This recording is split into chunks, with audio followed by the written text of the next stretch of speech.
Bonjour à tous, j'espère que vous allez bien. Aujourd'hui, petite vidéo concernant l'amour, les mouvements émotionnels relatifs à l'amour et ce que le confinement peut provoquer en termes de prise de conscience par rapport à notre couple, par rapport à notre autre et par rapport à notre façon d'aimer. Donc je vais faire plusieurs vidéos, je pense. Je vais parler ici de la famille, des célibataires et des personnes qui sont vraiment au tout début d'une relation à deux. Donc vous ne prenez que ce qui vous parle. Et évidemment, ça ne va pas concerner tout le monde, mais il y a peut-être quelque chose à entendre dans cette vidéo qui peut concerner vos enfants, par exemple. Donc, regard par rapport à nos célibataires et nos tout débuts de relation. Donc, chez ces personnes-là, les évolutions par rapport aux sentiments amoureux durant ce confinement peuvent se manifester par une nouvelle approche de la façon d'aborder l'amour, l'amour pour soi, l'amour vis-à-vis de l'autre. Ce confinement, il permet finalement, chez certains, de faire une analyse perso de sa façon d'avoir été en amour avec les anciens partenaires jusqu'à présent. En d'autres termes, comment je me suis comportée avec mes anciens partenaires, tant vis-à-vis de moi-même que vis-à-vis d'eux. Qu'est-ce que ça m'a apporté? Qu'est-ce que j'aimerais retrouver? Qu'est-ce que j'ai retenu comme leçon? Comment j'ai évolué par rapport à ça et comment je peux évoluer davantage par rapport à ça? Donc ce confinement, c'est peut-être l'occasion là de faire un travail perso sur l'approche tant de l'amour que l'approche de l'autre.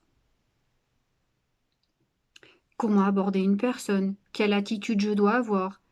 Quelle qualité de moi-même puis-je mettre en avant? Etc. etc. C'est finalement comment parvenir à être plus en phase, plus en adéquation avec soi dans ce tout nouveau relationnel qui s'installe.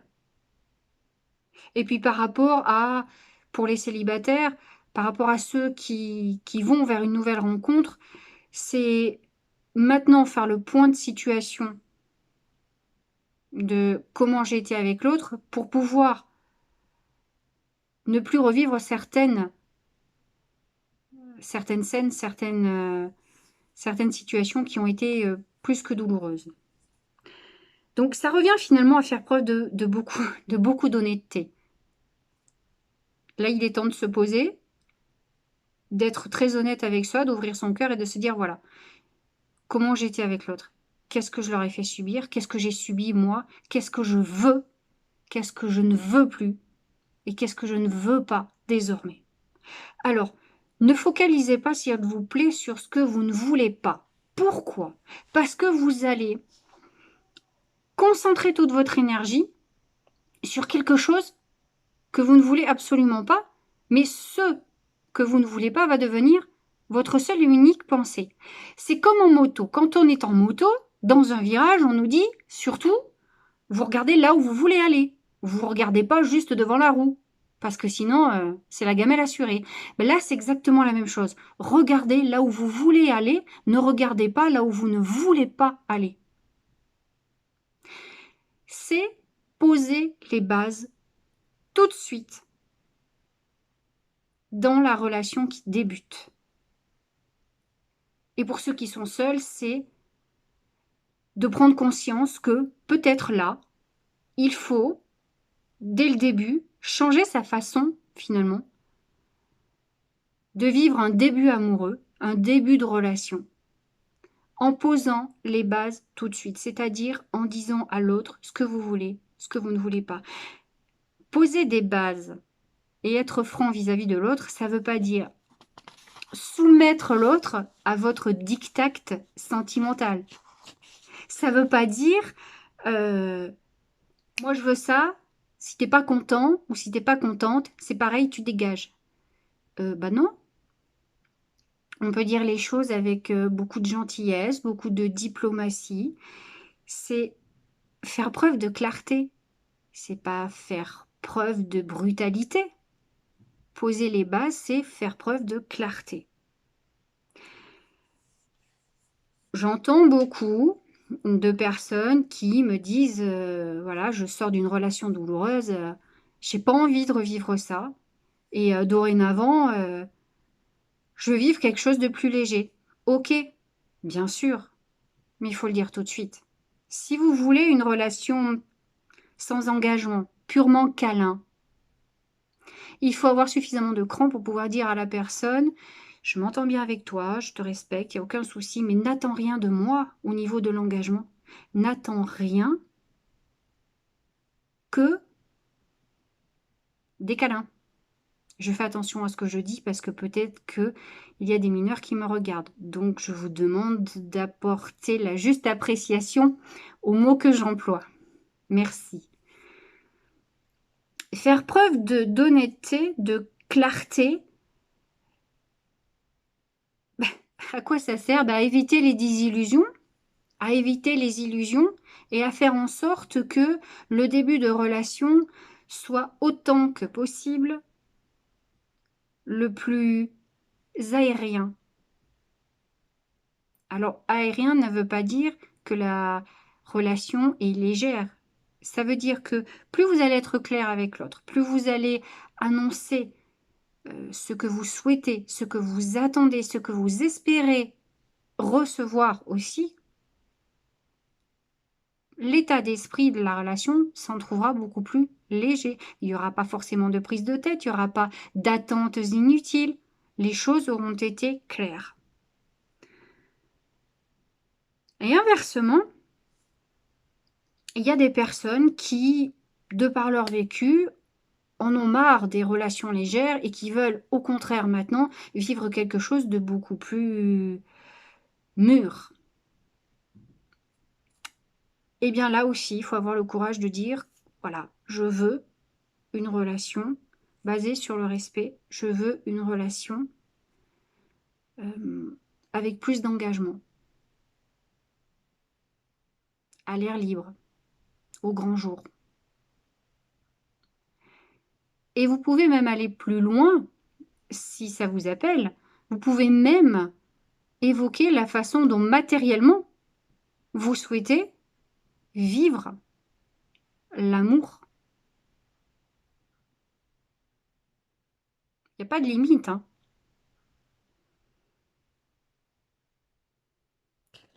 Assurez-vous toutefois, s'il vous plaît, et ça c'est très important, pour éviter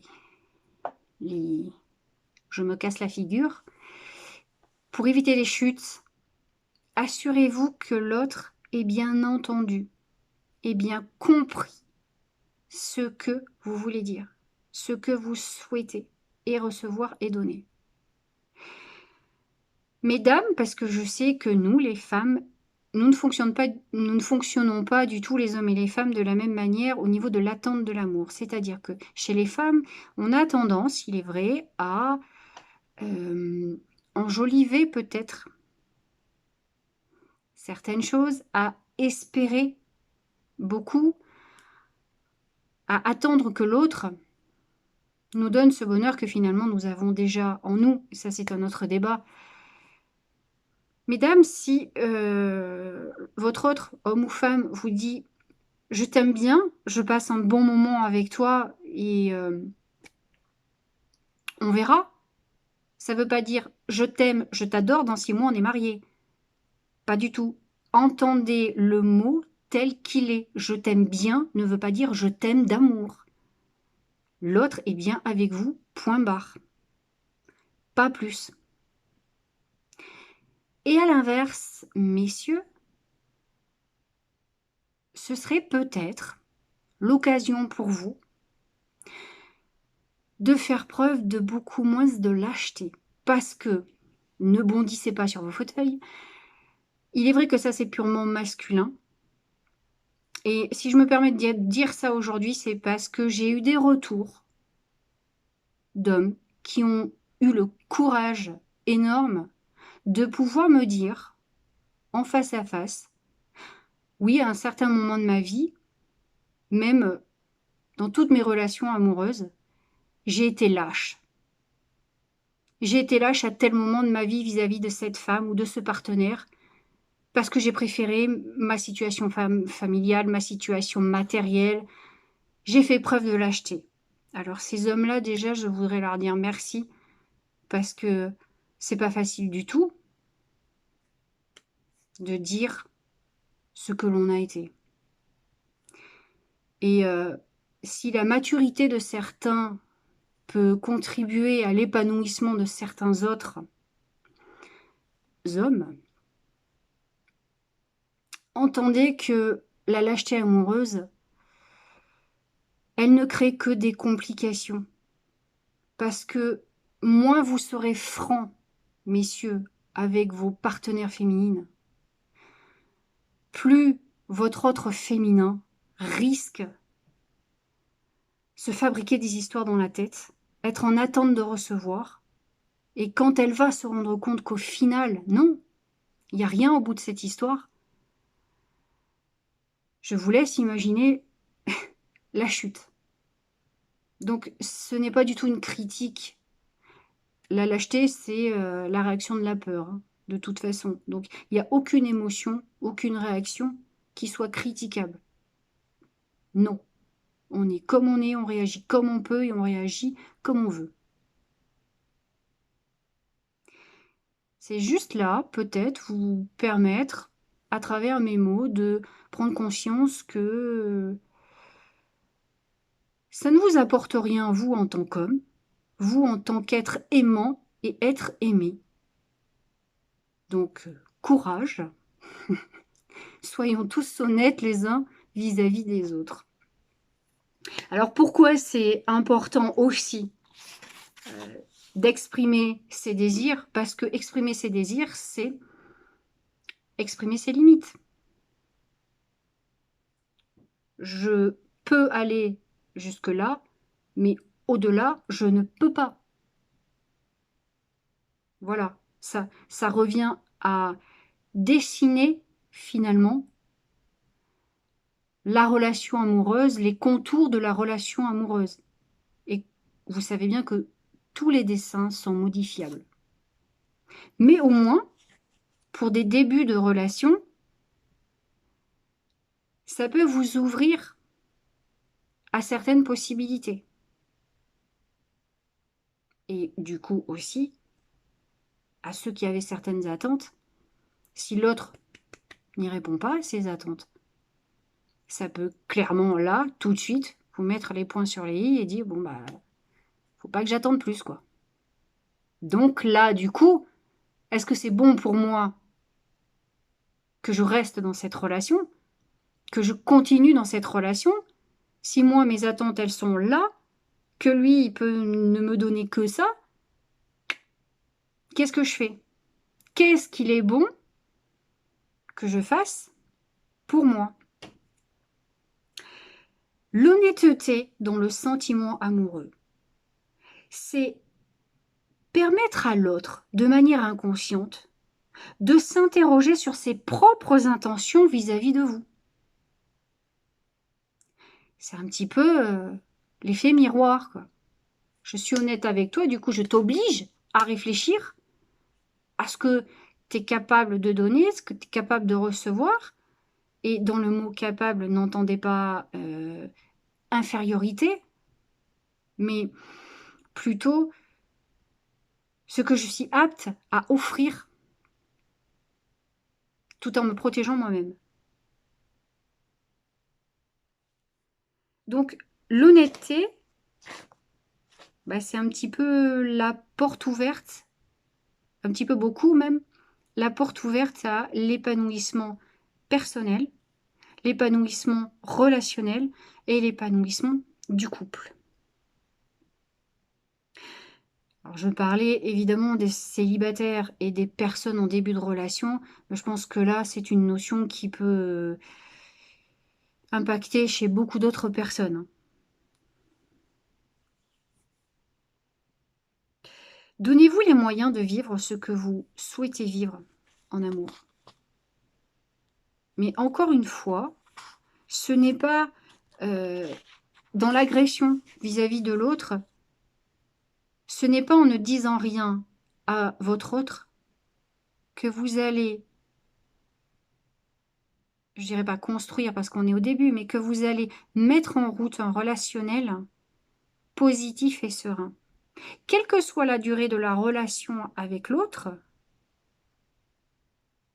si dès le début, vous cachez la vérité, vous ne jouez pas franc jeu, vous n'exprimez pas à l'autre ce qui se passe en vous, dans votre tête, dans votre cœur, vous ne donnez pas à l'autre toutes ses chances pour être heureux. L'autre n'est pas votre chose. L'autre a le droit de vivre sa vie, a le droit de poursuivre son chemin. Donc, si vous n'attendez de cette relation qu'une simple relation câlin, et c'est tout, dites-le très clairement pour que la personne puisse se dire « Oui, ok, c'est pour moi », ou au contraire « Non, non, ce n'est pas pour moi ». C'est du respect. C'est du respect vis-à-vis du cœur et de l'âme de l'autre. Et en étant justement honnête, si l'autre en face, c'est pas ok pour lui, pour elle, il va partir. Mais là, vous avez peut-être aussi la possibilité d'attirer à vous une personne qui va vraiment être tout à fait en accord avec vous-même. Et qui va dire, oui, ok, moi, pour le moment, vu ce que j'ai vécu, je sors d'un divorce, d'une séparation, donc là, je ne recherche que du léger. Ce que tu me proposes, c'est ok pour moi. On voit.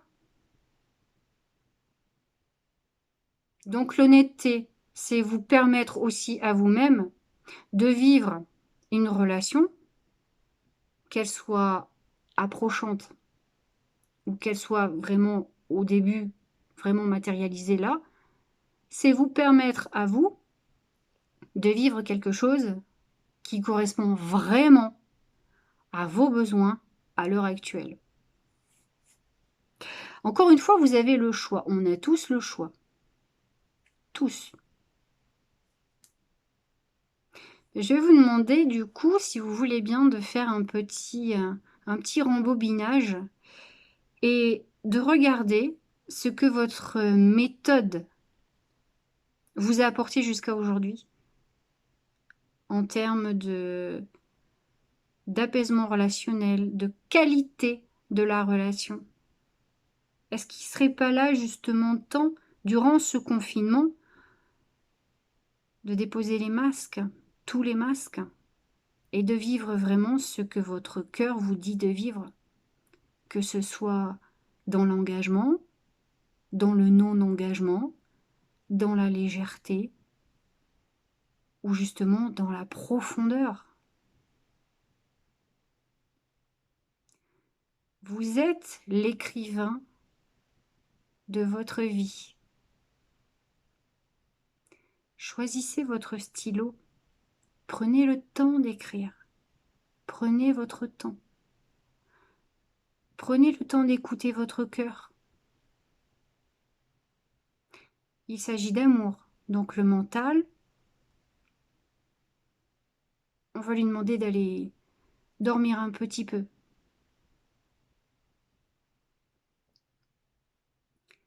Dépassez par l'honnêteté. Dépassez vos peurs d'être aimé et d'aimer. Je vous remercie beaucoup, je vous souhaite une très très bonne journée et je vous dis à très bientôt. Au revoir.